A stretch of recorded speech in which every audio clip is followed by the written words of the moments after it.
Well, President Trump was impeached last night in the Democrat-controlled House of Representatives, and I'm sure that this has completely ruined his chances for getting reelected next year. Oh, wait, what's this? New poll shows Donald Trump beating all Democratic presidential frontrunners in Iowa. It's bizarre to think that he's getting cheers on Battle Creek, Michigan on the same night he is literally getting impeached on the floor of the House.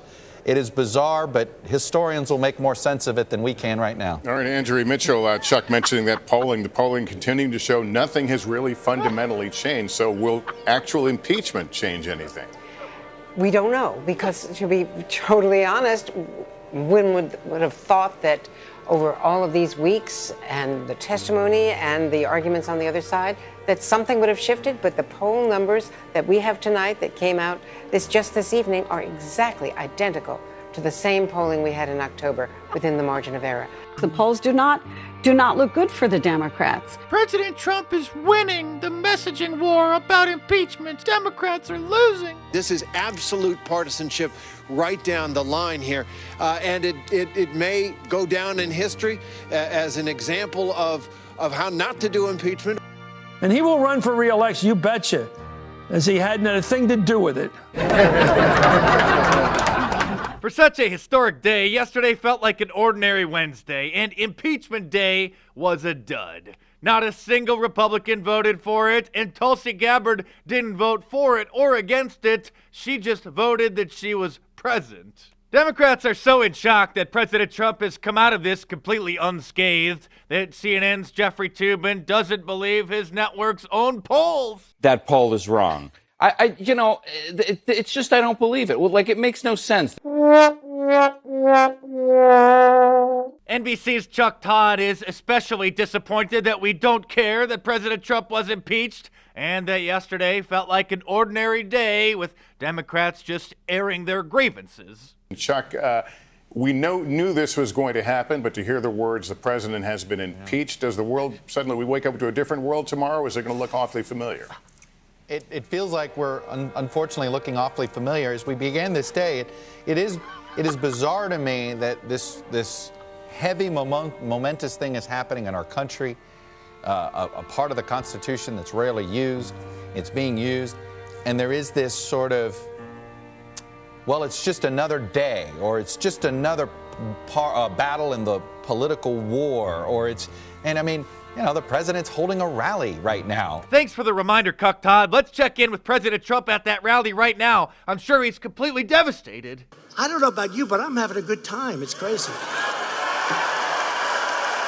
So I'm not worried. I'm not worried, because it's always good when you don't do anything wrong, you get impeached. That may be a record that will last forever. But you know what they have done? They've cheapened the impeachment process. Yes, they certainly have. And let's not forget what Jerry Nadler had to say about impeachment back in the 1990s when it was happening to Bill Clinton. The effect of impeachment is to overturn the popular will of the voters as expressed in a national election. There must never be a narrowly voted impeachment or an impeachment substantially supported by one of our major political parties and largely opposed by the other. Such an impeachment would lack legitimacy, would produce divisiveness and bitterness in our politics for years to come, and will call into question the very legitimacy of our political institutions. Of course, Hillary Clinton had a perfectly reasonable explanation for what was happening to her husband, and it had nothing to do with Monica Lewinsky at all. The great story here, for anybody willing to find it and write about it and explain it, is this vast right-wing conspiracy that has been conspiring against my husband since the day he announced for president. And speaking of conspiracies, George W. Bush led us into the Iraq War based off of a conspiracy theory that, of course, later turned out not to be true. But Nancy Pelosi said that she knew before all of us that there were no weapons of mass destruction, but she still didn't want to impeach him. Speaker Pelosi, you resisted calls for the impeachment of President Bush in 2006 and President Trump following the Mueller report earlier this year. This time is different. Why did you oppose impeachment in the past? And what is your obligation to protect our democracy from the actions of our president now? Thank you. Thank you for bringing up the question about, because when I became Speaker the first time, there was overwhelming call for me to impeach President Bush on the strength of the war in Iraq, which I vehemently opposed. And again, I say again, I said it other places. That was my wheelhouse. I was intelligence. I was a ranking member on the Intelligence Committee, even before I became part of the leadership of Gang of Four. So I knew there were no nuclear weapons in Iraq. It just wasn't there. They had to show us, they had to show the Gang of Four all the intelligence they had. The intelligence did not show that that was the case. So I knew it was a misrepresentation to the public. But having said that, it was in my view, not a ground for impeachment.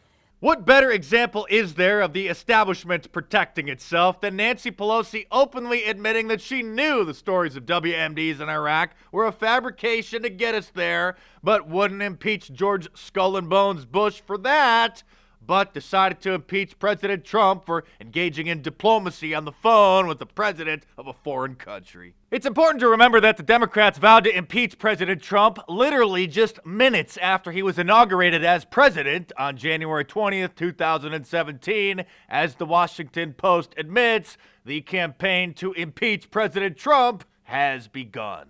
Democrats are getting so desperate after the impeachment day dud that some are resorting to the old "Trump rallies are empty" line and posting images of the exits where the fire marshals require that there be plenty of open space. But this is what it actually looked like inside the rally, as usual, completely packed to the rafters, with thousands and thousands of people waiting outside for hours in sub-zero temperatures to be there.